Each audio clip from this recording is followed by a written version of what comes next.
क्या 5G भारत को माला माल कर देगा? भारत इकोनॉमी में $450 मिलियन का योगदान देने वाली है 5G सेवाएं।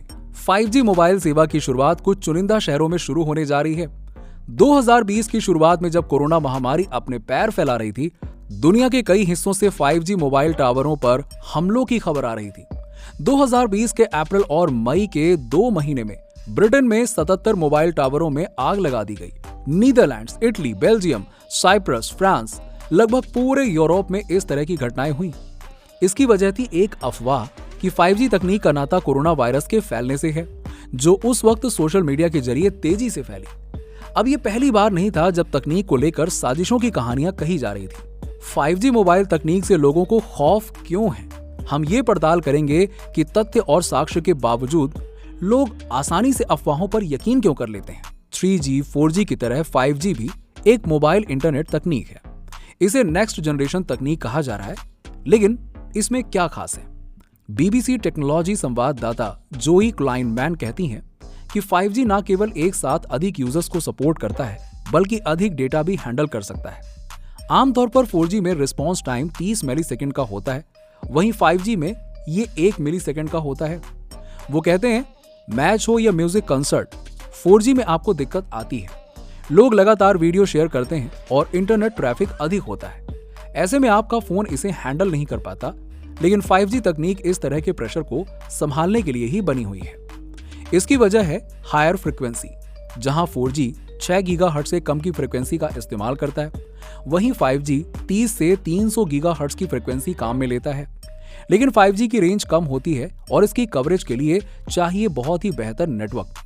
2020 की एक रिपोर्ट के अनुसार मुंबई और दिल्ली में 5G इंफ्रास्ट्रक्चर बनाने का खर्च 10,000 करोड़ और 8,700 करोड़ रुपए तक हो सकता है।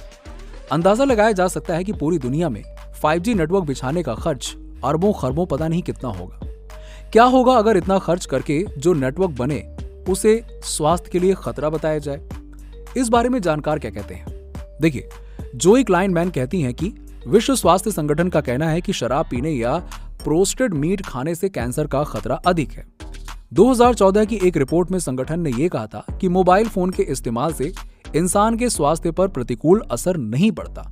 लेकिन विश्व स्वास्थ्य संगठन की इस रिपोर्ट के बावजूद 5G के खतरों से जुड़ी खबरें सोशल मीडिया पर भरी पड़ी हैं। मोबाइल फोन कोई नई चीज नहीं है, लेकिन यह भी सच है कि 5G को लेकर लोगों का भरोसा अभी भी बन नहीं पाया है। 1993 में टेलीविजन पर एक लाइव कार्यक्रम में शामिल एक व्यक्ति ने कहा कि उनकी पत्नी को मोबाइल फोन रेडिएशन के कारण ब्रेन ट्यूमर हुआ। उन्होंने अपनी पत्नी की मौत के लिए 3 कंपनियों को जिम्मेदार ठहराया और उन्हें कोर्ट में चुनौती दी। जैक कहते हैं, पहली पीढ़ी के मोबाइल फोन्स को लेकर भ्रामक कहानियां गढ़ी जा रही थी। इस तकनीक पर शक किया जा रहा था और ये शीत युद्ध का दौर था, और अफवाहें फैल रही थीं कि इसका इस्तेमाल लोगों की जासूसी के लिए और उनके दिमाग पर नियंत्रण करने के लिए किया जाता है।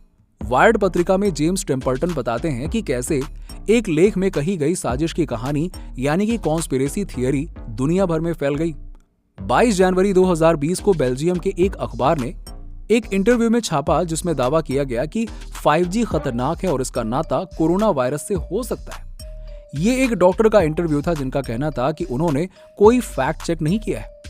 जेम्स कहते हैं, 5G का विरोध कर रहे ग्रुप्स ने इसे फेसबुक पर शेयर किया और ये ग्रुप्स पहले भी दावा कर रहे थे कि कोरोना वायरस का नाता 5G से है, लेकिन इसके समर्थन में उनके पास कोई दलील नहीं थी। अब अचानक से उन्हें ये लेख मिल गया और सोशल मीडिया के जरिए ये तेजी से फैल गया, वो भी दूसरे देशों तक। अब जेम्स कहते हैं कि इसमें कोई थियरी सही हो, इसके वैज्ञानिक साक्ष्य मौजूद नहीं है। ये खतरनाक झूठ है।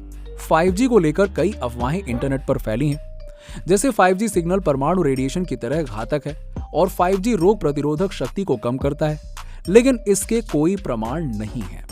वो कहते हैं कि महामारी के दौरान लोग परेशान थे, वो मुश्किलों का समाधान चाहते थे और साजिशों की इन कहानियों में उन्हें समाधान मिला। वो कहते हैं, लोग यकीन करने लगे थे कि टावर तोड़ने से सब कुछ ठीक हो जाएगा, लेकिन ऐसा नहीं होता, क्योंकि इस दलील का कोई वैज्ञानिक आधार नहीं है। ऐसी भ्रामक कहानियों पर हमें अचंभा नहीं होना चाहिए, क्योंकि इंसान का अस्तित्व जब से है तब से साजिशों की कहानियां भी सुनी सुनाई जाती रही हैं।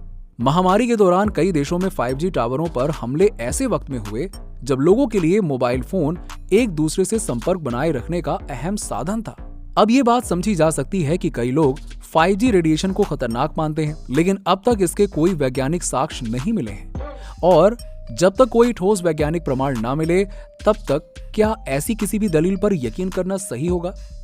दोस्तों, इस बारे में आपकी क्या राय है? वीडियो में कमेंट सेक्शन में कमेंट करके जरूर बताइए, और वीडियो अच्छी लगी हो तो इस वीडियो को लाइक करें और चैनल को सब्सक्राइब करना ना भूलें। दोस्तों, मिलते हैं आपसे अगले वीडियो में, तब तक के लिए जय हिंद।